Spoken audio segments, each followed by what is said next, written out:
seem to make their own musical instruments out of whatever they could find. Where did you get the idea to use a jawbone as a musical instrument? Well, backing up a little bit, the book is filled with information about various folk instruments. Things like the spoons and the bones and the mouth harp and rattles and African drums and the fiddle and others. And in this part of the story, I needed an instrument to be used for a song. And the book does include the lyrics, many traditional lyrics and some original to many traditional songs. And I needed an instrument that would be appropriate to the time in this place in history. And the jawbone was an instrument played in early America at times, and that's basically how I decided to choose it. What's it sound like?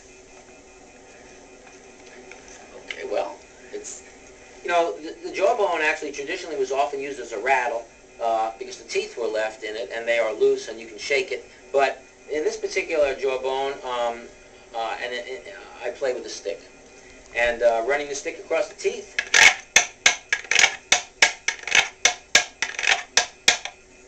and that's one way you can get some rhythm sounds out of it. So it's a percussion instrument. It's a percussion instrument. May I try? You can ask me to play a song. Well, that's really great.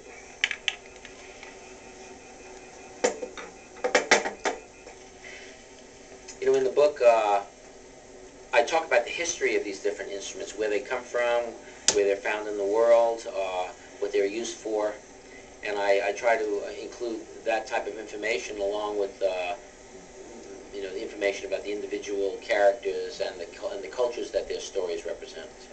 Yeah, I see you have a gourd and a Jew's harp, Jaw harp, Jew's harp, mouth harp, trump, different ribs, spoons, and the cymbals, tambourine, and fiddle, African drums, and a little ham bone is in there too. Ham bone too, huh?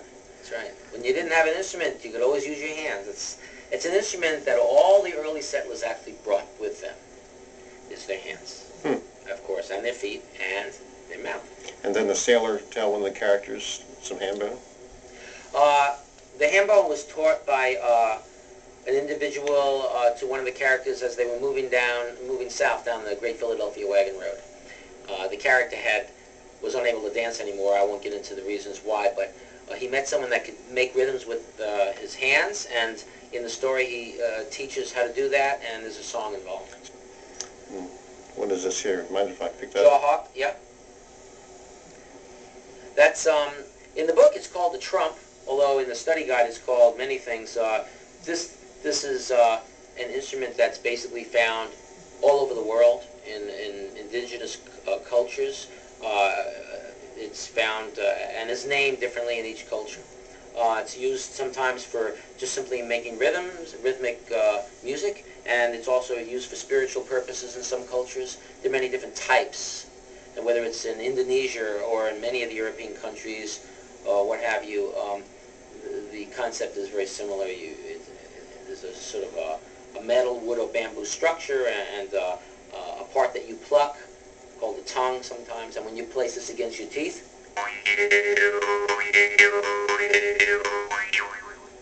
you make interesting vibrating rhythmic sounds. And actually, I'll tell you something interesting about this.